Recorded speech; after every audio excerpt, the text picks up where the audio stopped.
Nahmaduhu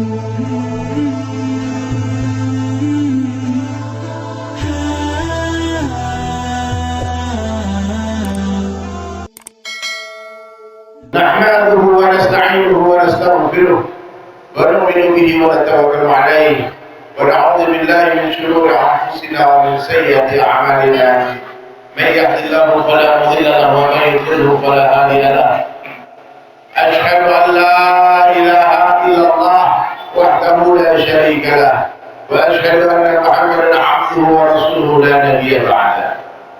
Allah ta'ala fil Qur'anil Karim أعوذ بالله من الشيطان الرجيم بسم الله الرحمن الرحيم الذي خلق الموت والحياة ليبلوكم أيكم أحسن عملا وقال النبي صلى الله عليه وسلم كل أمتي يدخلون الجنة seluruh umatku akan masuk surga kata Nabi. Amin.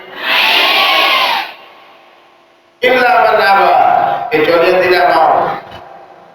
Cuma saya pengen lihat nih, di sini siapa yang tidak mau masuk surga, coba angkat tangan. Sekarang siapa yang mau masuk surga, angkat tangan. Yang lama ini dulu. Coba, saya pengen lihat. Ini bagi ini. Ini mana tangannya? Yang tak angkat tangan itu orangnya tuh. Jangan malu-malu Pak, santai ini ya. Semoga semua yang angkat tangan masuk surga, amin. Yang gak angkat tangan masuk surga juga. Kasihan. Lalu sahabat bertanya kepada Nabi Sallallahu Alaihi Wasallam, "Kila wa ma ya'mal ya Rasulullah?" Siapakah orang yang enggan masuk surga? Siapakah orang yang tidak mau masuk surga ya Rasulullah? Maka Nabi menjawab, "Qala man ata'ani dakhala jannah." Siapa yang mentaatiku akan masuk surga, wa man asani faqad aba. Dan siapa yang menolak aku, mereka orang yang enggan masuk surga. Semoga kita semua termasuk orang yang taat. Amin. Dan ketaatan ini hadirin sekalian merupakan yang keyakinan. Orang kalau yakin sama orang kaya, dia taat sama orang kaya. Betul. Dipanggil orang kaya, buru-buru datang. Orang kalau yakin sama dokter, dia akan taat sama dokter. Betul nggak? Kata dokter, ibu makan obatnya 3 kali sehari ya. Iya. Dimakan nggak? Pagi, siang, sore. Tiap sebentar lihat jam, takut telat makan obat.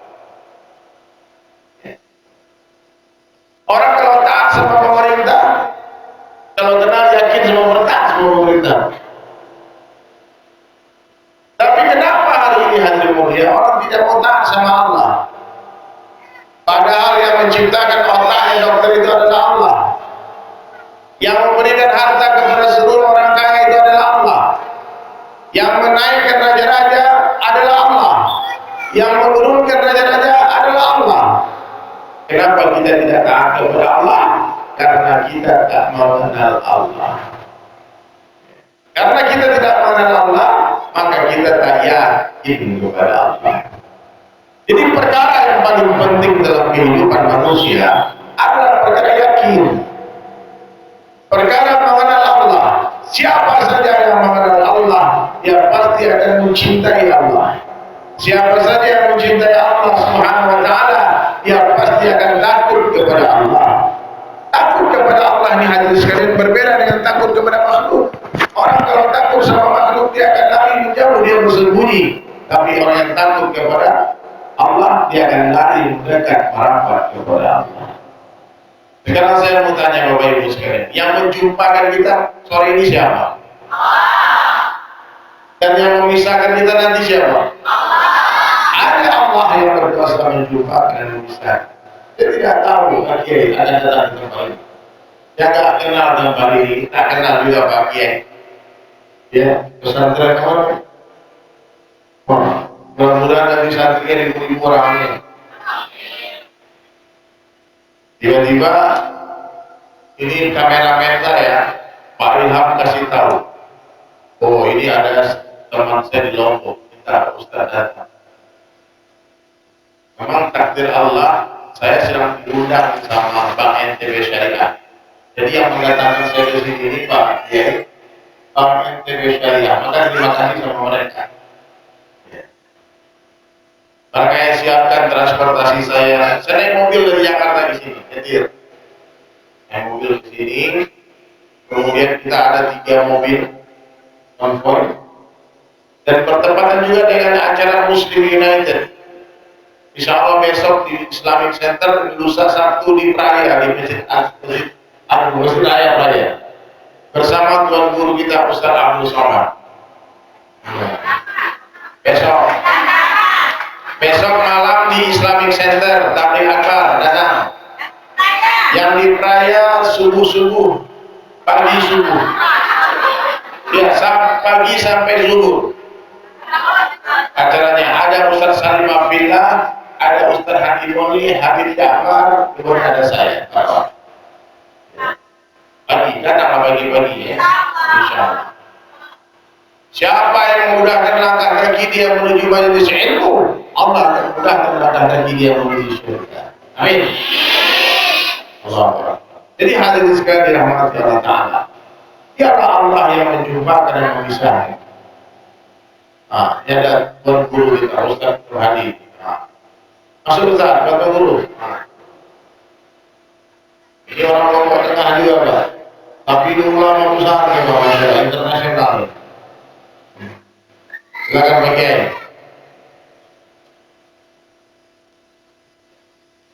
Betul. Jadi hadirin sekalian dirahmati Allah Subhanahu wa taala, yakin tidak ada yang bisa menghidupkan selain Allah dan tidak ada yang bisa mematikan selain Allah. Seluruh dunia mau bunuh kita takkan mampu tanpa izin Allah. La ilaha illallah.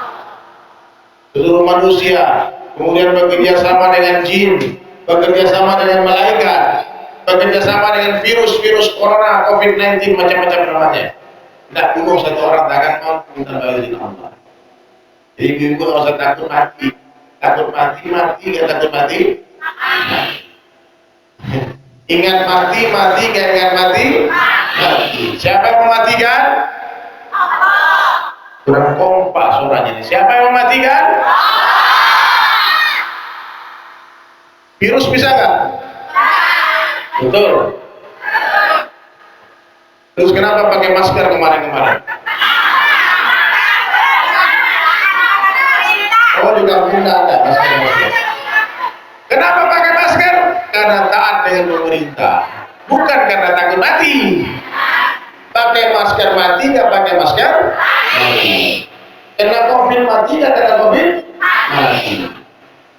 Jadi kalau kita menjaga kesehatan kita mengatur. Kalau kemarin diaturkan di masjid begini, di pengajian begini, nggak boleh pergi haji, nggak boleh pergi umrah, dan kita bersabar. Ini ujian dari Allah. Jadi kemarin pandemi itu adalah ujian iman. Ada dengan datangnya corona semakin dekat dengan Allah, ada dengan datangnya corona semakin jauh dari Allah. Semoga kita semakin mendekat kepada Allah. Amin. Jadi kalau Allah yang memberi rezeki, Allah yang menghidupkan, kemudian Allah yang memberi kesehatan, Allah yang menyembuhkan, kenapa kita bekerja? Kenapa kita berobat? Ada yang bertanya itu enggak? Kenapa Allah kasih rezeki? Saya mau tanya nih, bisa nggak Allah memberi kita rezeki dengan bekerja atau tanpa bekerja? Ibu-ibu, bisa nggak Allah kasih rezeki tanpa berdagang? Bisa. Saya yakin di sini semua tak semua berdagang, betul? Ini banyak ibu-ibu, nenek-nenek saya lihat nih, kerja di mana kira-kira nenek-nenek? Nggak kerja, tapi punya duit mereka di mana? Siapa yang kasih rezeki? Allah. Bekerja hadirin mulia itu sunnah Rasulullah SAW. Tidak ada hubungannya pekerjaan dengan rezeki. Tidak ada hubungannya buah-buahan dengan perkebunan. Ibu kalau minta buah sama Allah, minta buah saja ya Allah, minta buah dong. Bukan minta kebun. Kalau ini kadang minta pengen buah, tapi minta kebun, akhirnya dikasih kebun, tak ada buahnya. Stres lagi. Kalau anaknya sakit, doanya jangan minta duit, minta sembuh. Bisa nggak Allah menyembuhkan dengan obat atau tanpa obat? Dua orang sakitnya sama, pergi ke dokter yang sama, makan obat yang sama, umurnya pun sama, satu sembuh, satu mati. Siapa yang menyembuhkan? Siapa yang mematikan? Meninggalkan asbab haram, yakin kepada asbab syirik. Apa? Nah, bagaimana keindahnya orang menikmati hidupnya? Semakin sungguh-sungguh kita bekerja, semakin yakin kita Allah yang memberi rezeki. Semakin sungguh-sungguh kita berobat, semakin yakin kita Allah yang menyembuhkan. Meninggalkan asbab haram, yakin kepada asbab syirik. Nah, kita di tengah-tengahnya. La natrukal asbab, walakin natrukal yakin ala asbab. Bukan meninggalkan asbab, tapi meninggalkan keyakinan kepada asbab. Bukan meninggalkan obat, tapi meninggalkan keyakinan kepada Allah. Maka orang beriman kalau sakit dia tidak obat, dia ingat Allah. Istighfar, ambil wudu, sholat sunnah, sholat taubat, ambil air putih, diambil al-fatihah diminum, ambil madu minum. Bukan langsung ke apotek. Orang beriman kalau lapar dia ingat Allah, bukan ingat nasi padang. Bukan. Ya, nah, maka ini perlu diperbaiki sebelum kita mati. Ya, Bapak Ibu sekalian, sempurnakan iman tanpa ada kesyirikan sedikit pun. Baik para suami, ingatkan istri kita, baik istriku yang bekerja dan mencari rezeki boleh saja tidak ada, tapi yang maha memberi rezeki akan selalu ada. La ilaha illallah. Allah mampu memberi istri kita rezeki melalui tangan kita. Allah mampu memberi mereka rezeki melalui tangan orang lain, ataupun Allah tidak gunakan tangan siapapun, langsung Allah yang menghantarkan rezeki ke rumah kita. La ilaha illallah. Yakinnya Bunda. Saya mau tanya, api bisa membakar atau tidak? Hah? Api bisa membakar atau tidak? Tidak bisa. Kalau izin Allah. Kalau Allah katakan api tak membakar itu api. Nabi Ibrahim alaihissalam dibakar hidup-hidup. Ditanya sama orang, wahai Ibrahim, bagaimana rasanya dibakar? Dia jawab, serasa taman-taman surga. Allah kuasa menjadikan surga rasa neraka dan neraka rasa surga. Nabi Ibrahim di dalam api merasakan kenikmatan yang luar biasa, dan dia katakan, saat terindah dalam hidupku ketika aku dibakar. Namus berada di istana yang mewah, yang indah, istana, tapi dia hidup gelisah seperti di dalam neraka. Makanya hadirin sekalian, apa saja yang Allah kehendaki terjadi pasti akan terjadi. Apa saja yang Allah kehendaki tidak terjadi tidak akan terjadi. La ilaha illallah. Dalam sebuah diskusi pun Allah menjelaskan, sekiranya kalian semua mendapatkan aku, kata Allah, kalian akan dapatkan segalanya. Tapi apabila kalian kehilangan aku, kalian akan kehilangan segala-galanya. Jadi ibu nggak usah takut. Tapi kalau suamiku mati gimana? Ya apa-apa. Coba nangis paling sebentar, habis itu lupa. Apalagi datang yang lebih ganteng lagi, I love you. Lupa dia mati. Coba dia ya. Ada ibu-ibu gaya kali dia tuh. Pokoknya aku mau ikut mati. Di kuburan tidak mau masuk kubur. Ditahan sama anak, jangan bunda, aku mau ikut ayahmu. Ustaz umpan ini, ibu ini mau masuk kubur sama suaminya. Terus kata Ustaz, ya sudah, silakan ibu masuk saja, silakan. Lepas ke tangan ibu, dia mau masuk. Ternyata cuma acting aja. Bapak tenang aja Pak. Kalau istri mati pun paling nangis sebentar saja. Habis itu kawin lagi gitu. Maka biasa-biasa saja mencintai makhluk. Itu tipu-tipu tuh, sehidup semati itu nggak ada itu. Satu hidup satu mati. Kadang ibu-ibu yang lebih menyedihkan lagi. Belum mati ibu-ibu udah kawin lagi bapaknya, betul nggak? Apalagi sudah mati. Allah. Makanya hati sekalian, orang beriman, ma fi qalbi ghairallah, di hatinya tidak ada siapapun kecuali Allah. Suami termasuk hati, istri termasuk hati, anak termasuk hati, mobil termasuk hati. Di hati hanya Allah Ta'ala saja. Dunia di tangan, di hati jangan. Bersiap-siaplah menjadi orang paling menderita di dunia kalau saja sempat makhluk masuk ke dalam hati. Tidak main-main hati sekalian. Kata Syekh Ahmad bin Khattab radhiyallahu anhu, mengingat makhluk itu penyakit, obatnya adalah mengingat Allah. Mengingat makhluk itu penyakit, obatnya apa? Mengingat Allah. Ini audio siapa nih? Tadinya saya nggak mau ceramah nih, tiba-tiba naik iman. Naik iman, Tuan Guru Nur Hadi datang. Naik iman gue langsung. Jadi hadirin sekalian dirahmati Allah Ta'ala, Nabi mengajarkan kita dalam satu hadis, jaddidu imanaku.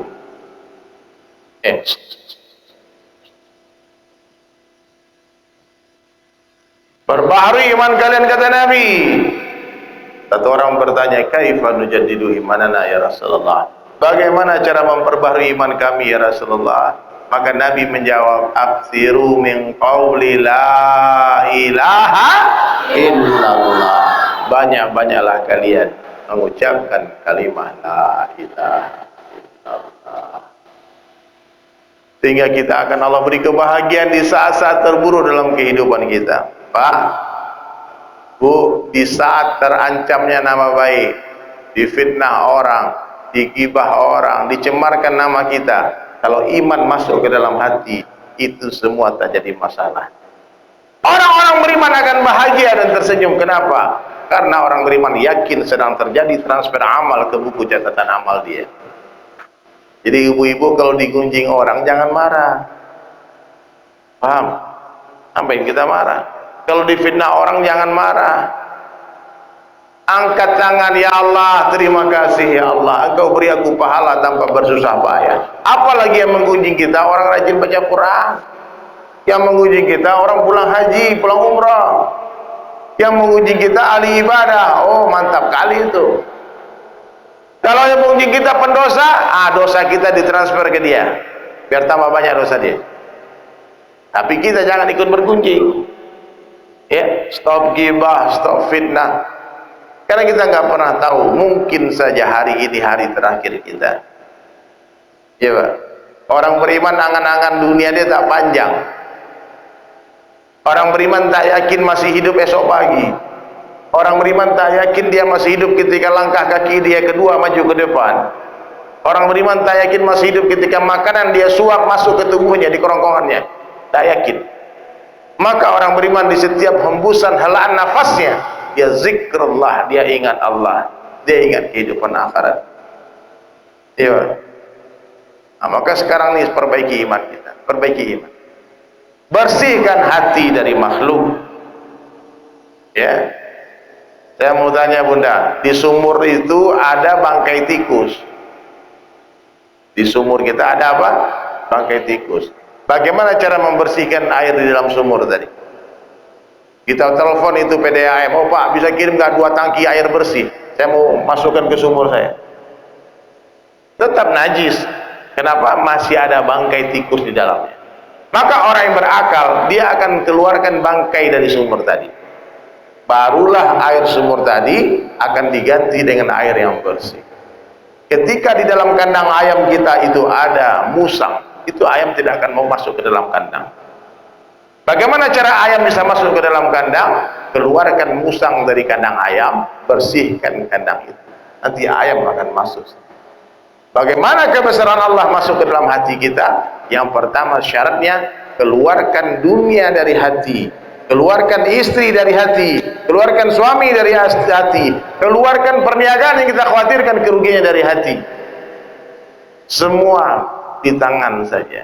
Mobil di garasi jangan masuk hati. Kalau di hati sudah ada Allah saja, hadirin sekalian, maka siap-siaplah menjadi orang paling bahagia di dunia. Kalau orang beriman yang laki-laki dan perempuan dan dia beramal saleh, siapapun dia, Allah Ta'ala berjanji akan berikan mereka hayatun thayyibah, kehidupan yang baik. Allah berikan kehidupan yang lapang meskipun rumahnya sempit. Hari ini banyak orang rumah lapang tapi kehidupannya sempit. Ya benar. Jadi apa yang perlu kita cari? Iman. Sempurnakan iman, sempurnakan amal. Kalau di dunia ini gak ada masalah bunda, kaya miskin itu sama saja. Percaya nggak? Tidak ada hubungannya kebahagiaan dengan kekayaan. Dengar baik-baik, pasang telinga. Ya, dengar baik-baik nih. Jangan pikir orang kaya bahagia, belum tentu pak. Jangan disangka orang miskin sengsara, belum tentu juga. Ya, kekayaan bukanlah sebuah kemuliaan, kemiskinan bukanlah sebuah kehinaan. Kalau iman masuk ke dalam hati, ada tanda-tandanya. Nah, bagaimana tanda-tanda iman ada dalam hati? Datangnya dunia tak mengembirakan hati, hilangnya dunia tak menyedihkan hati. Biasa saja datang. Belajarlah dari tukang parkir di mall itu. Tukang parkir itu bunda, ayah anda, mobilnya banyak, tapi tak sombong. Kenapa? Dia sadar diri itu mobil titipan, bukan punya dia. Lah, mobil yang ada di garasi rumah kita itu apa coba? Itu juga titipan. Siapa yang punya? Allah. Allah bisa ambil tuh mobil kapan saja. Ketika mobil tadi pun hilang satu persatu, perhatikan wajah tukang parkir, tak ada kesedihan. Santai saja. Maka tanda-tanda iman itu apa? Datangnya dunia tak mengembirakan hati, hilangnya dunia tak menjadikan hati. Dan tanda-tanda orang yang sempurna imannya apa? Datangnya dunia mengkhawatirkan hatinya, dan hilangnya dunia menyenangkan hati. Jadi orang beriman tuh keinginannya hebat. Nah, masuk akal bunda. Cita-cita orang beriman ini bukan kaya tapi miskin. Ini boleh nggak disampaikan nih Pak Kiai? Agak berat nih pengajian kita nih. Kenapa? Karena harta yang halal akan dihisap, yang haram akan diazab. Kira-kira mana yang lebih bahagia, orang miskin dan orang kaya coba? Miskin, nah ini yang miskin bilang yang miskin. Nih sama-sama beriman. Orang kayanya beriman, orang miskinnya beriman. Mana yang lebih bahagia coba? Orang kaya beriman. Saya mau tanya, orang kaya itu makannya berapa piring? Orang miskin sama orang kaya kira-kira banyakkan mana makannya? Sama, tapi kalau saya survei banyakkan yang miskin makannya Pak. Orang kaya itu banyak yang nggak boleh dia makan. Jangan makan ini kata dokternya, jangan makan ini bapak. Orang miskin semua dihantam aja, tidak ada masalah. Ya, orang kaya yang kita bilang orang kaya itu adalah orang yang memiliki makanan yang banyak yang tak pernah mereka makan, hanya mereka lihat-lihat saja. Orang kaya yang kita akan katakan kaya itu adalah orang yang memiliki rumah yang besar yang tak pernah mereka kunjungi, dia pernah mereka tempati. Rumahnya banyak tapi nggak pernah dia datangi. Seluas apapun rumah kita yang kita perlukan, seluas punggung saja. Ya, orang kaya yang kita akan katakan kaya itu adalah orang yang memiliki kendaraan banyak yang nggak pernah mereka tunggangi. Ya, ada orang kaya teman kita punya mobil mewah, taruhlah mereknya Alphard. Lalu dia panggil kita yang miskin, bro, ayo ikut naik mobilku. Nah, coba bayangkan, ibu, bapak naik mobil Alphard. Yang pernah naik mobil Alphard tahu rasanya. Kira-kira yang menikmati mobil itu siapa? Orang kaya apa orang miskin yang nebeng tadi? Yang miskin tadi, berapa ini? Mantap kali, masya Allah, masya Allah. Mobilnya bagus sekali. Yang punya mobil panik, mikir karena tanggal 1 cicilan masuk. Betul nggak? Dunia ini, bunda, ayahanda dengar baik-baik, hanya indah sebelum dimiliki. Dunia ini hanya indah sebelum dimiliki. Kalau sudah dimiliki biasa-biasa saja. Ya, maka mungkin lebih baik tak usah dimiliki, biar indah terus nampaknya. Dunia ini hanya indah sebelum dimiliki. Kalau sudah punya biasa-biasa saja. Saya dulu nggak punya mobil itu yang saya sebut tadi. Nggak punya. Oh, kayaknya keren kali kalau punya mobil itu ya. Tiba-tiba Allah hantarkan orang ngasih mobil. Al-Fire dikasih. Istri saya bilang, wah ini nggak cocok mobil ini buat kita, Bi. Kenapa? Kita nggak punya duit. Mobilnya Everfire, Alphard. Pulangkan lagi. Kemudian kami datang ke orang yang memberikan mobil tadi, pulangkan mobil tadi. Yang memberikan tadi ngotot, nggak mau. Dia bilang, Ustaz pakai saja mobil. Akhirnya sudah 1 tahun dipakai, 2 tahun dipakai. Masih bagus tuh mobil sekarang. Dan Allah hantar lagi satu mobil sederhana, yang lebih sederhana. Harganya sepertiga mobil Alphard itu. Ini 1/4. Tapi ternyata Allah berikan kenikmatan di mobil yang sederhana tadi. Ibu kalau mau tahu mobil Alphard yang mewah itu sampai hari ini saya nggak tahu di mana mobil itu, siapa yang pakai. Saya taruh, terus orang silakan ada kunci yang mau pakai, tak sewa-sewakan. Kalau saya pergi konvoi dakwah, yang naik mobil itu bukan saya, Pak, tapi staf-staf saya. Saya naik mobil sederhana itu. Kenapa? Kenikmatan ada dalam kesederhanaan. Jangan dipikir naik mobil mewah bahagia, belum tentu. Ya. Kalau naik mobil mewah, Pak, itu beda, Pak. Kita nggak punya duit nih, kasih parkir 2.000, Pak, diludahin orang kita, Pak. Kalau duit kita nggak ada. Kalau mobil mewah itu parkirnya 50.000.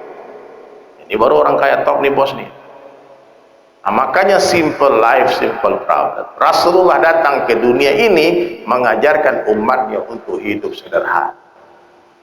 Silakan jadi orang kaya, tapi nggak usah bermewah-mewah. Makan sederhana, pakaian sederhana. Ibu nggak usah banyak-banyak baju, Bu. Baju nggak apa-apa.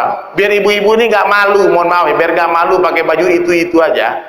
Makanya sunnah pakaian perempuan ini, mohon maaf ibu, bukan ibu salah pakai baju warna-warni ya. Diarahkan sama Nabi itu, dulu sahabiah kalau keluar rumah, mereka seperti gerombolan gagak hitam. Maaf Bu ya, kalau ibu-ibu pakai baju hitam-hitam Bu, berhenti kontes kecantikan. Orang nggak akan bilang bajumu itu aja. Orang baju saya hitam semua, meskipun cuma 2 bajunya. Nah, oh baju dia hitam semua memang. Tapi kalau baju kita punya desain, Pak, Bu, hari ini datang ke kondangan pakai baju warna hijau, ke kondangan berikut pakai ini lagi, malu Bu. Ya, nah, maka perempuan ini hadirin mulia sederhanakan kehidupan. Bapak-bapak juga begitu. Maaf, rusaknya wanita karena rusaknya laki-laki. Rusaknya laki-laki karena rusaknya wanita. Kita ini saling tergantung. Makanya Pak Ustadz, Pak Kiai, di Cina, kalau ada pejabat-pejabat negara mereka yang korupsi, yang dihukum mati bukan hanya dia, tapi istrinya pun dihukum mati. Karena hampir semua laki-laki ini mencuri gara-gara istrinya yang cinta dunia. Orang kalau korupsi itu Pak pasti ada minta aneh-aneh di luar kemampuan suaminya. Maka ibu-ibu datang, kalau suami datang memberikan nafkah, tanya, dari mana ini Bang? Halal nggak ini uang? Uang apa yang abang kasih ke kami? Supaya anak-anak kita bisa menjadi anak-anak yang saleh dan saleh, menghafal Quran. Ya, jadi hadirin sekalian, sederhanakan kehidupan kita, sederhanalah masalah kita. Jadi ibu-ibu tinggal di kampung yang begitu indah, di Lombok ini indah, Lombok ini sudah mendunia sekarang. Lombok sudah mendunia. Allahu Akbar. Motor superbike, oh, satu dunia datang ke sini. Pulau-pulau yang ada di Lombok itu satu dunia datang ke sini. Tapi hati-hati juga Pak, saya mengingatkan ya, Lombok ini dikenal sebagai pulau 1000 masjid, mungkin 1 juta masjid. Tapi minta maaf, saya berjalan di pesisir pantai di Lombok ini Pak, sudah banyak juga bule-bule yang berjemur seperti Bali. Ini hati-hati. Kalau Bali mereka bermaksiat, tidak ada masalah. Karena mereka majoritinya non-muslim. Dunia jannatul kafir. Tapi kalau orang Lombok ikut-ikut bermaksiat Pak, ini goyang terus bumi Pak. Karena orang beriman ini, orang soleh ini bermaksiat berbeda dengan orang yang sah, orang yang tidak berilmu. Orang alim bermaksiat berbeda dengan orang bodoh yang bermaksiat. Kalau orang-orang alim nih, ustadz bermaksiat, azabnya disegerakan di dunia. azabnya disegerakan di dunia karena Allah sayang, Allah tidak mau kita diazab di akhirat. Maka jangan heran, kemarin juga ada bencana banjir di Batu Layar ya. Itu sekarang gunung meletus di Palu, di Aceh, itu tempat-tempat gudang-gudang ulama semua. Di tempat gudang-gudangnya ilmu, gudang-gudangnya orang soleh, pesantren. Kita tak boleh bermaksiat itu. Kenapa? Emang dunia bukan untuk bersenang-senang. Coba jawab, apa beda dunia dengan akhirat? Coba angkat tangan, siapa yang bisa jawab? Dunia sementara, akhirat selama-lamanya. Pak, ada standing mic gak Pak? Ada, saya mau nyanyi nih. Ini requestnya Pak Kiai ini. Sebetulnya kalau suruh nyanyi ini saya nanya Pak Wani Piro. Tapi di sini saya menghibur hari ini insya Allah ya. Boleh, mana